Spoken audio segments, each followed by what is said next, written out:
அனைவருக்கும் வணக்கம். Welcome to குட்டி ஸ்டோரிஸ் பை ஹரி. இன்றைய பதிவில் நாம் பார்க்க இருப்பது திக் திக் திருமணம். இது பெரியவர்கள் பார்த்து பேசி முடித்து நடத்தும் சம்பிரதாய கல்யாணம்.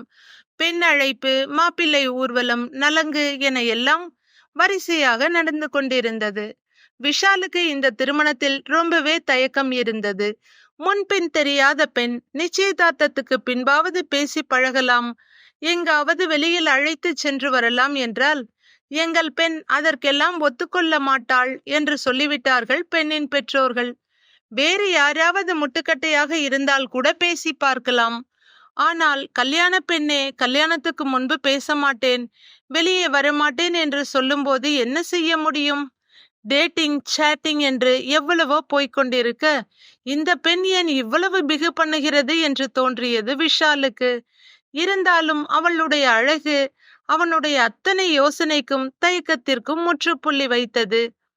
அவனும் அவளை ஒரு முறையாவது தனிமையில் சந்தித்து பேசிவிட வேண்டும் என்று எவ்வளவோ முயற்சி செய்தான். இதுவரை நடக்கவில்லை. இதோ இப்போது விடிந்தால் கல்யாணம், அதன் பிறகு திருமணத்தை ஒட்டிய சடங்குகள், சம்பிரதாயங்கள் என்று இருக்கும். இரவு உணவுக்கு பிறகு முதலிரவு என்ற பெயரில் கூண்டில் அடைப்பது போல உள்ளே தள்ளி கதவை சாத்தி விடுவார்கள். விடுவதற்குள் பேசி பழகி இருவரும் மனமொத்து உடல் ஒத்து போக வேண்டும். இதெல்லாம் நடக்கிற காரியமா? கல்யாணம் என்ற ஒன்று முடிந்துவிட்டால் எல்லாம் முடிந்தது. ஆயுள் கைதிதான். அதன் பிறகு நாம் விரும்பினாலும் விரும்பாவிட்டாலும் அது பாட்டுக்கு நடக்கத்தான் செய்யும். நம்முடைய விருப்பம் இரண்டாம் பட்சமாகிவிடும். பலவித யோசனைகளுடன் விஷாலின் மனம் தவித்து கொண்டிருந்தது. அனைத்தையும் மீறி பக்கத்தில் உட்கார்ந்து கொண்டிருந்தவளை ஓர கண்ணால் பார்த்தான். பார்த்தவன் அப்படியே அதிர்ந்து போனான்.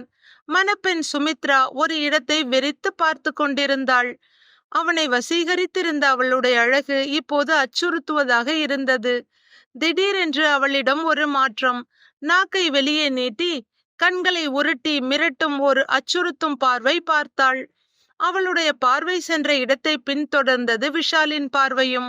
அங்கே சில குழந்தைகள் ஓடி விளையாடி கொண்டிருந்தனர்.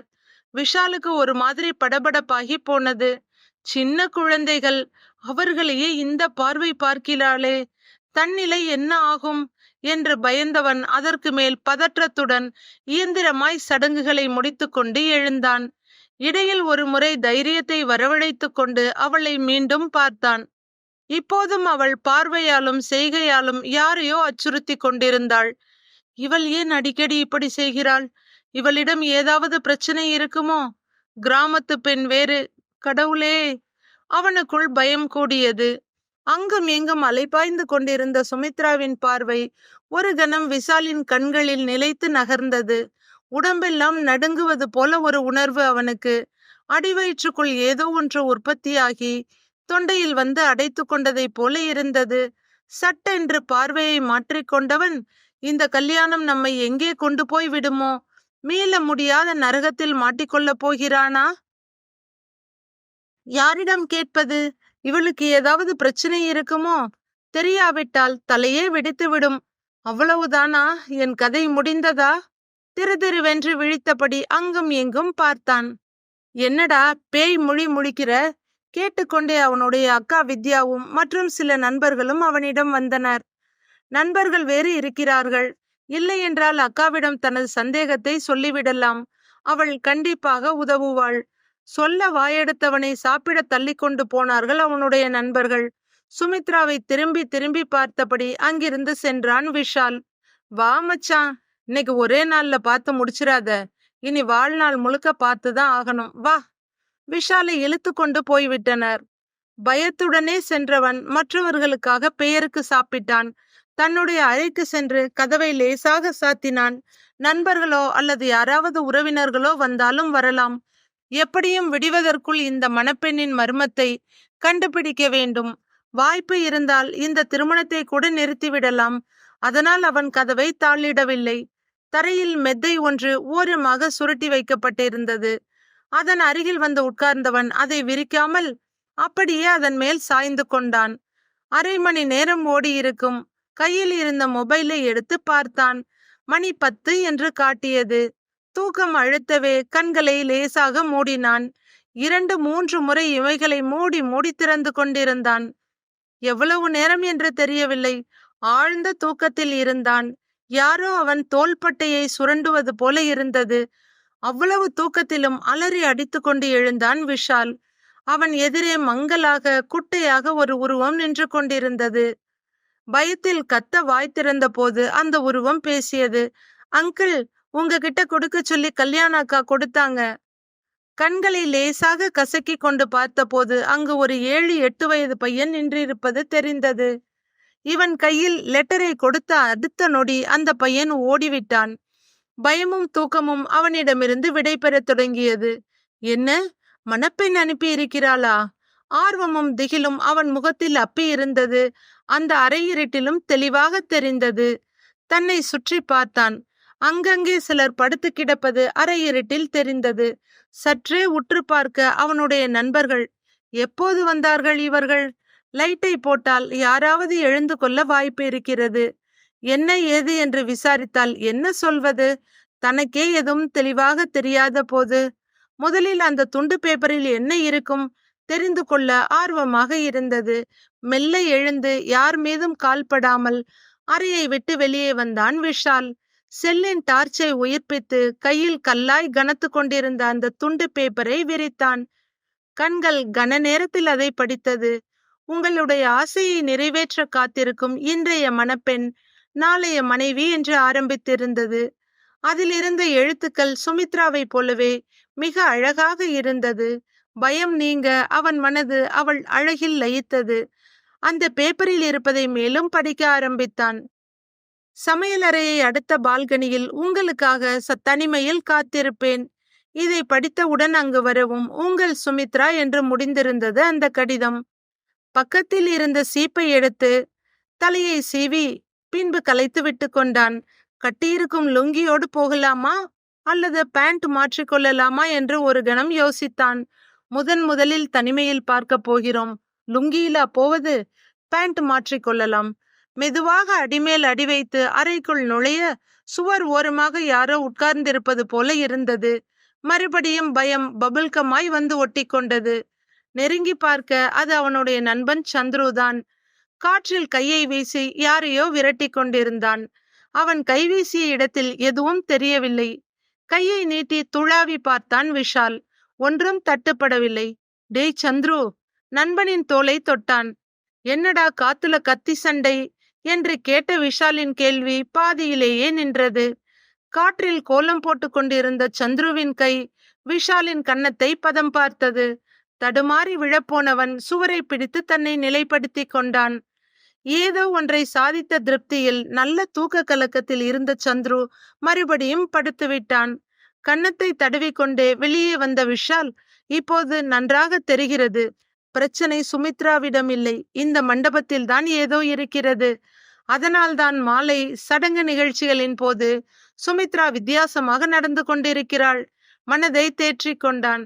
இத்தனை நாட்களாக சந்திக்க மறுத்த சுமித்ரா இப்போது தனிமையில் சந்திக்க தயாராக இருக்கிறாள்.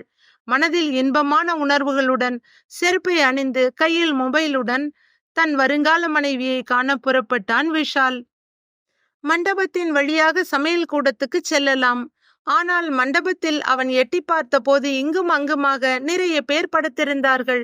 மண்டபத்தின் வாசலுக்கு வந்தவன் மண்டபத்தின் பின்பக்கமாக சமையல் கூடத்தை ஒட்டியிருக்கும் அறைகளை நோக்கி செல்ல ஆரம்பித்தான். மண்டபம் மெயின் ரோட்டில் இருந்து கொஞ்ச தூரத்தில் இருந்தது. சுவற்றை ஒட்டி அந்த மெல்லிய வெளிச்சத்தில் நடந்தபோது சுவற்றில் ஏதோ நிழல் நகர்ந்து கொண்டிருந்தது. தண்டுவடம் சில்லிட அப்படியே நின்றுவிட்டான் விஷால். பார்வை மட்டும் அவனை அறியாமலேயே அந்த பெரிய மண்டபத்தின் உயர்ந்த சுவரில் பதிய அந்த நிழல் மண்டப சுவரில் கொஞ்சம் கொஞ்சமாக நகர்ந்து பெரிதாகி கொண்டிருந்தது. ஒரு கட்டத்தில் மறைந்து போனது. பயத்தில் வெலவெலத்து போனான் விஷால். அவளை பார்க்கும் ஆசையில் தனியே வந்தது மிக பெரும் தவறு. இன்று மாலையிலிருந்து எதிர்பாராத பல விஷயங்கள் நடந்து கொண்டிருக்கின்றன.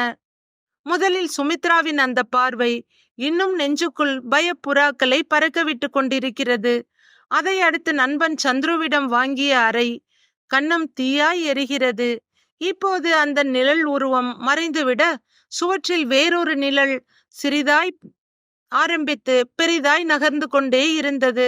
அந்த நிழல்களை பார்ப்பதற்கு பஸ் போலவும், லாரி போலவும், கார்களை போலவும் இருந்தது.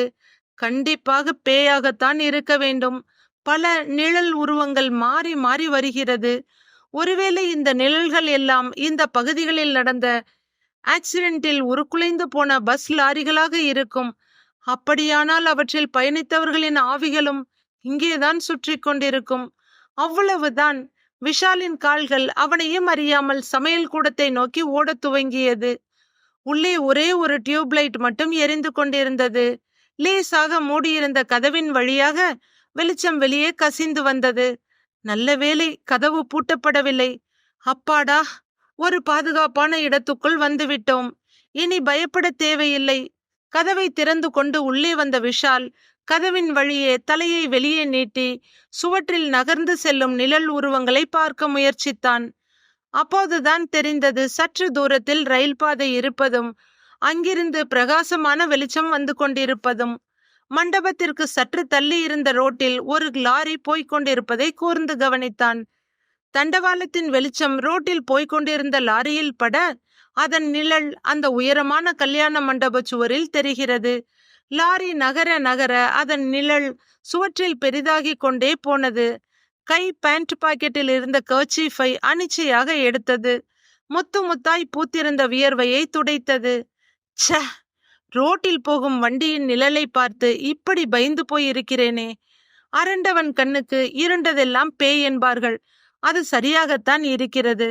தன்னையே திட்டிக் கொண்டவன் பயம் தெளிந்து நிதானத்துக்கு வந்தான். இதுவரை பயத்தில் உலர்ந்து போயிருந்த தொண்டை கொஞ்சம் தண்ணீர் குடியேன் என்று கெஞ்சியது.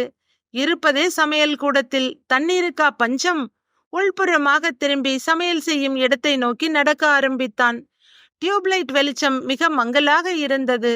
எந்த காலத்தில் போட்ட டியூப்லைட்டோ. டேபிள் சேர்கள் அங்கங்கே கலைந்து கிடந்தது.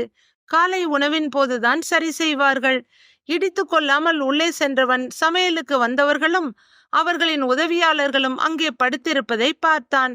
அவர்களை தாண்டி பல தண்ணீர் கேன்களும் பிளாஸ்டிக் கவருக்குள் அடுக்கப்பட்டிருந்த தண்ணீர் பாட்டில்களும் தெரிந்தது. அதை நோக்கி சென்றான் விஷால். உள்ளே சமையலறையின் ஒரு சுவர் ஓரமாக அவன் கண்ட காட்சி அவன் உயிரை உறிஞ்சி விட்டது. அங்கே ஒரு தட்டில் நிறைய பலகாரங்கள் வைக்கப்பட்டிருந்தது. ஒரு கை நீண்டு அந்த பலகாரங்களை எடுப்பதை பார்த்தான் விஷால். அந்த கைகளை தொடர்ந்து சென்ற அவனுடைய பார்வை அப்படியே உறைந்து போனது. கண்கள் வெளியே தெரித்து விடுவது போல பார்த்தான். அங்கே அந்த கைகளுக்கு சொந்தக்கார உருவம் இருந்தது. அந்த உருவத்தை சுற்றி கருகருவென்று ஒரு கம்பளி இருந்தது. பயத்தில் விஷாலின் கைகளும் கால்களும் நடுங்க, கையில் இருந்த மொபைல் அவனை அறியாமல் நழுவி கீழே விழுந்தது.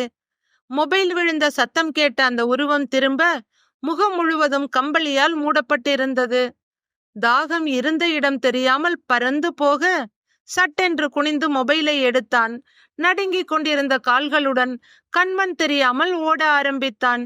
ஓடிய வேகத்தில் அங்கு படுத்திருந்த சமையல் ஆள்களையும் உதவியாளர்களையும் மிதித்து கொண்டு சமையல் கூடத்தை விட்டு வெளியே ஓடினான்.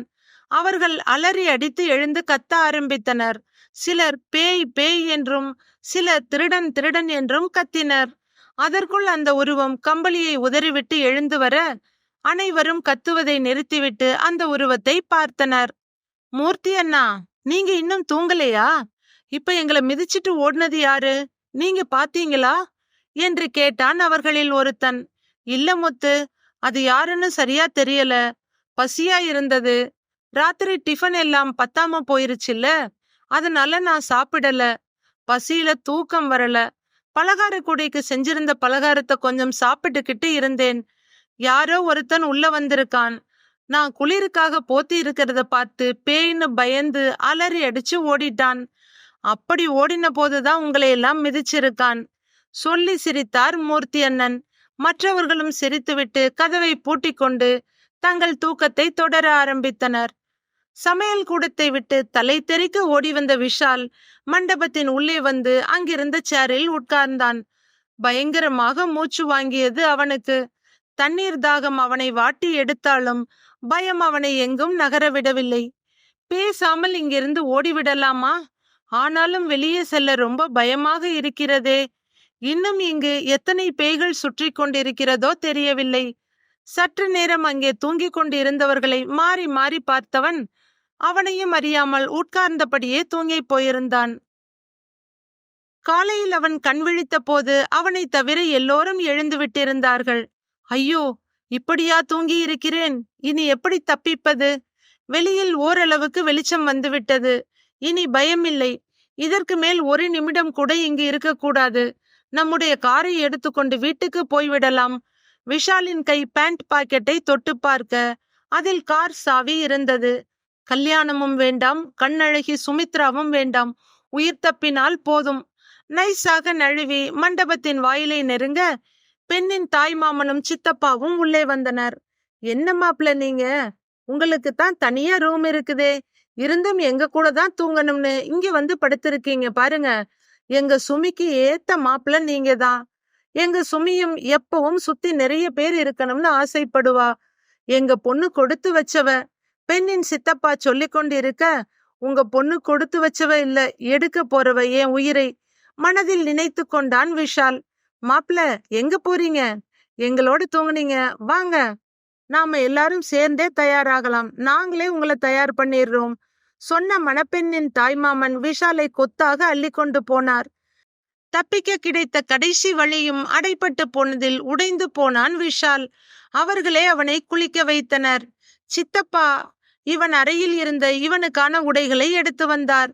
பட்டு சட்டை, பட்டு வேஷ்டி, நீண்ட அங்கவஸ்திரத்தை அணிவித்து கைப்பிடியாக அவனை மணமேடைக்கு அழைத்து வந்தனர். பெண்ணின் சித்தப்பாவும் தாய்மாமனும். ஐயர் மந்திரங்களை சொல்ல ஆரம்பிக்க சில வினாடிகளில் மணப்பெண்ணை அழைத்து வந்தனர். ஏற்கனவே பீதியில் உறைந்து போயிருந்த விஷால் அவள் முகத்தை பார்க்க பயந்து கால்களை பார்த்து கொண்டிருந்தான். அவள் கால்கள் தரையில் படுவதாகவே தெரியவில்லை அவனுக்கு. மீண்டும் கண்களை கசக்கி கொண்டு பார்க்க அவள் அவ்வளவு மென்மையாக அவனை நோக்கி நடந்து வந்து கொண்டிருந்தாள். பக்கத்தில் வந்து அமர்ந்தவள், உங்க ஆசையை நிறைவேற்றலாம்னு பார்த்தா ஏன் நீங்க என்ன பார்க்க வரவே இல்லை? உங்களுக்காக நான் ரொம்ப நேரம் காத்திருந்தேன் தெரியுமா? மெதுவாக கேட்டாள். திடுக்கிட்டு அவளை நிமிர்ந்து பார்த்தான் விஷால்.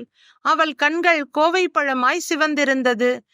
இரவு இவளிடம் போயிருந்தால் இரத்தத்தை குடித்து அவளுடைய தாகத்தை தணித்து கொண்டிருந்திருப்பாளோ? அந்த ஆசை நிறைவேறாததால் தான் கண்கள் இரத்த சிவப்பாக இருக்கிறதா? அவனுக்குள் யோசனை ஓடியது. இவனுடைய கண்களை பார்த்து அவளும் திகைத்து போனாள். அவன் கண்களும் சிவந்து போய்தான் இருந்தது. ஏங்க சரியா தூங்கலையா? வசீகர குரலில் கேட்டாள் சுமித்ரா. இவன் பதில் சொல்வதற்குள் மணமேடைக்கு ஒரு 4-5 சிறுவர்களும் சிறுமிகளும் ஓடி வந்தனர். சுமி அக்கா, நாம எப்பவும் விளையாடுற பேய் விளையாட்டு விளையாடலாம் வா. நீ எங்களை பயமுறுத்துற மாதிரி நாக்க நீட்டி கண்ணை உருட்டி பயம் காட்டணும், சரியா? நாங்க பயப்படுற மாதிரி நடிப்போம். விளையாட்ட ஆரம்பிக்கலாமா?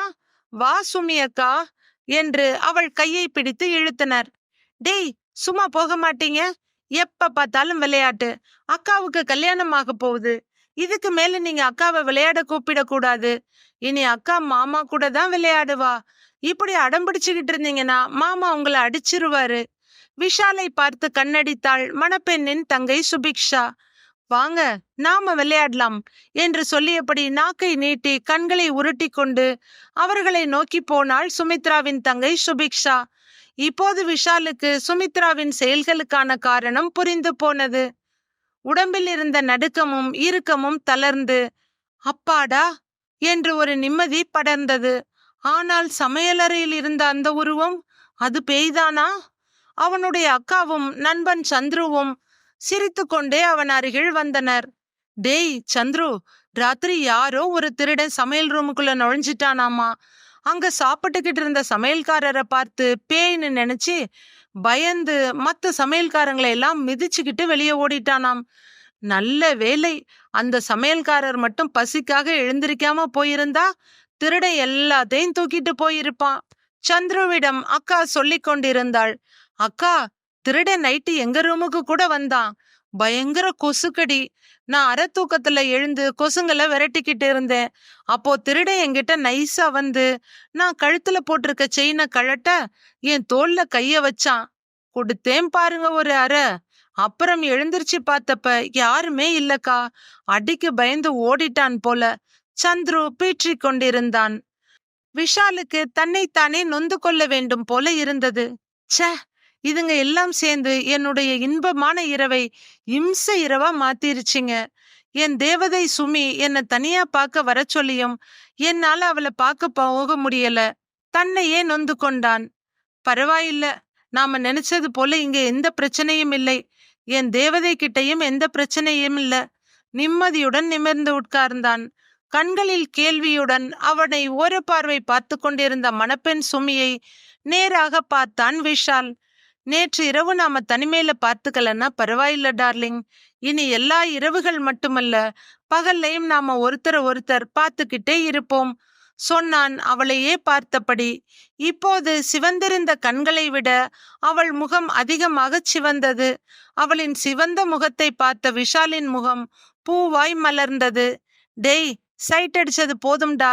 ஐயர் தாலிய நீட்டிக்கிட்டு இருக்காரு, கையில வாங்குடா. சந்துரு இவன் தோலை தொட பட்டென்று அறைந்தான் விஷால். சந்துரு புரியாமல் விழிக்க அவனை பழிவாங்கிய திருப்தியில் சிரித்தான் விஷால். அக்கா, மாமாவை இப்பவே மயக்கிடாத. இன்னைக்கு ராத்திரி உனக்கு முதலிரவு தேவைப்படும், கொஞ்சம் மிச்சம் வச்சுக்கோ சொன்ன தங்கையின் கன்னத்தை செல்லமாய் கிள்ளினாள் சுமித்ரா. இருவரின் மனமும் இலகுவாகிவிட ஐயரின் கெட்டிமேளம் என்ற சத்தம் உரக்க ஒலித்தது. விஷால் சுமித்ராவின் கழுத்தில் தாலி கட்ட மண்டபத்தில் இருந்த அனைவரும் அவர்களை அட்சதை மழையால் நனைத்தனர்.